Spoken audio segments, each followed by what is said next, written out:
Hey barbecue family! Thank you guys for tuning in to another episode on our channel. I'm Maddie and this is Kiki and we are Canada's favorite female grill masters. Even though a lot of people recently have been saying maybe you guys should drop the female part of that title. I'm cool with that. I think we're there, man. Thanks guys. I appreciate that. I think we're there. And every week we show you guys how to build a grill from inexpensive or upcycled materials or materials that are found at your local hardware store. So guys, today you might be looking around at this weird assortment of goodies we've got here. It looks beautiful. It's a little bit cold here today. And you might be like, what are you guys making a grill on? Like, all I'm seeing is like an old pan. Like, how is that going to be a grill? But believe it or not, we are going to turn this into a grill. So all this is a pan that you would cook a roast in, a little turkey, a little chicken, and yet, believe it or not, that's gonna be a grill. So stay tuned, guys, because we are gonna show you probably how to make the most inexpensive grill on earth. Oh my goodness. Okay, yeah, we're in the elements. We are in the elements here in Canada. Let's hope it doesn't blow away before we can grill on it, everybody. Pretty sure that sentence has never been said before. All right, guys, so all we need to do to make this very simple roasting pan grill is start off with 2 roasting pans of the exact same size. You'll see we have an assortment of weird odds and ends that we found in our kitchen here. So we're gonna start off by taking just a simple steak knife, and we're gonna go, this is gonna be the back of the grill. So we're gonna try to hold them on as evenly as we can. Hold this down, and we're just gonna take a knife roughly. We're gonna make 2 areas here where we want these tiny little clamps to stick on. And now these are just your regular paper clips. I guarantee you everybody has these lying around in their house. We have 3 of these. We found them just in our home office, and we're gonna put them along the back like this. The goal is to keep this roasting pan grill together like that. Okay, so roughly we want these to be here, and then we're gonna take our knife. We're gonna just make a little slit right down in there. Right. That goes in nice and easy. Yes, it does. Okay, and then we're gonna take them out. And then we're just gonna make these holes a little bit bigger by moving our knife around back and forth here. Just like that. Now let's see if this fits. Okay, the goal is to just have it so these are gonna stick in and we're gonna be able to open the grill easily. Okay, so that's looking good so far. We got that one in there. Let's turn this around now to show you guys. How is that looking so far? That's looking more like a grill already. It's kind of looking like a takeout container. Hey, I feel like if we added some eyes, it kind of looks like, hello, it's like a little bit of a mouth. Hey guys. All right, so the next thing we need to do for our grill is, everybody knows every grill has some airflow in it. So all we're gonna do is flip our grill over, take our knife, and pop some holes in it, because once we add our charcoal, we want to make sure that we're going to have enough air in this grill to keep those coals lit. Now guys, there's science to this grill. You can add as many holes as you want. I'm going to go on a limb here and say this is a one-time use grill. So don't think you're going to put a cover on this guy and have it for next year, okay? Get rid of this, and you want to make it again next year, you can, but this is going to be a one-time use. All right, so then the next thing we're gonna have on our grill here is we're gonna open it up, make sure we haven't bent it. And every grill needs a grate. So we have this thing, we actually salvaged this thing from, it's an instrument that cooks fish that you'd use on a grill. So it has another side to it that goes on top and 2 little clamps. We've just taken the larger side off and it actually fit perfectly on this grill. So let's open it up and we're gonna rest it right on the back there. Just like that. So when we dump our charcoal underneath, we can have a direct side and an indirect side, okay?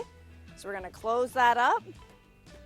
Everybody knows every grill has a temperature gauge. So we've got a thermometer right here, and we're gonna pierce it right like that. Good installation on that thing, I like it. I think that's the only choice we had, is to just give it the old, okay? Just like that. And then last but not least, we need to add in a clamp in the front to just make sure it's gonna stay nice and tight. Bob's your uncle. That is the simplest and most inexpensive grill we have done so far. I cannot wait to cook something on this grill. Let's get those coals lit and fire this bad boy up. So some of you guys might might be thinking, okay, what are you actually going to use to test this grill? And you know, maybe some people might do like a hot dog or a sausage, but we are going big on this grill. We are cooking up some beef tenderloin steaks. Yes, these babies are from our wonderful local butcher. They're about $28 a pound. And you know what? That is like 1,000 times more expensive than our barbecue. So we could probably say this is the first and last time that our meat costs more than the actual grill that we're going to be cooking it on. It's pretty crazy to think about. So what we're gonna do, these beef tenderloin steaks look fantastic. You can see that they have some delicious marbling in them. We're gonna put some canola oil along the top here. Just get in there. You guys know that we like getting in there with our hands. Okay, and today we're actually using our barbecue rub, and this barbecue rub actually comes with a rule. So when you're cooking with this barbecue rub, you have to show it like that because it's Kiki and me on the label. So we're just gonna get that onto our steaks here. So there's a lot of delicious garlic powder in here, some thyme, some rosemary, and that's about all we're gonna be telling you guys because this is a secret and you can actually get some of this rub on our website, maddieandkiki.com. Those steaks are looking fantastic. I'm gonna get cleaned up and I can honestly say I'm super excited to see how these are gonna hold up on our grill. All right, so we're gonna fire up our grill with some charcoal today, and we're gonna put our charcoal in the grill so we have a direct cooking side and an indirect cooking side because these steaks are pretty thick, so we wanna make sure that we have a section for them to go over onto. Once we get those delicious grill marks, they can continue cooking all the way through. You can see we've arranged our charcoal here. So we have 2 rows of lit briquettes. That's gonna be obviously our direct cooking side, and then we've left this side open for indirect cooking. We've got our grill grate to place on here, just over the top like that. We're gonna close the lid, put on the clamp. We've got our temperature gauge in there. Oh, that thing's flying up. And we always say, if you're looking, you ain't cooking, even for a grill like this.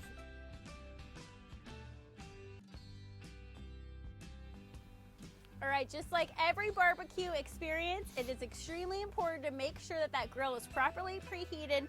So now it's time to get our steaks on. This is the moment of truth, guys. Let's see if this thing actually can grill. Oh my goodness, listen to that sizzle.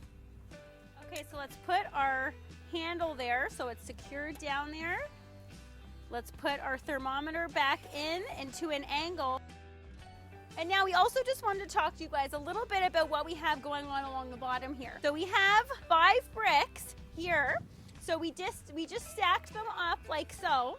But the main thing that we have here, everybody knows when you're eating a delicious beef tenderloin steak, I'm even drooling just thinking about it. You gotta have a delicious garlic herb butter that we're just gonna put right in our little butter warming spot. And it's gonna be the perfect dunker for our delicious beef tenderloin steaks. We're gonna keep an eye on these. All right, let's check on these steaks and see if they're ready to be flipped. Oh, look at all that steam. Okay, let's see this one. Oh, nice crust on there. Oh my goodness. Okay, that actually, I'm impressed. I'm very shocked at that crust.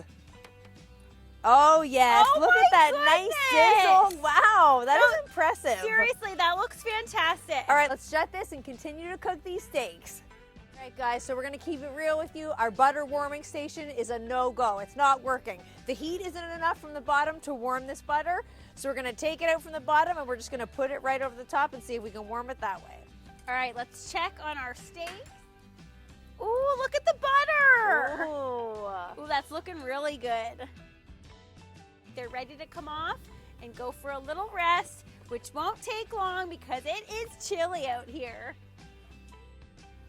All right, now if you guys have stuck along this far in the video, I think we all know that it's because you want to see a sliced up steak. But if you're still here and you've had fun so far, think about hitting that like button, maybe even hit the subscribe button so you don't miss any of our barbecue builds.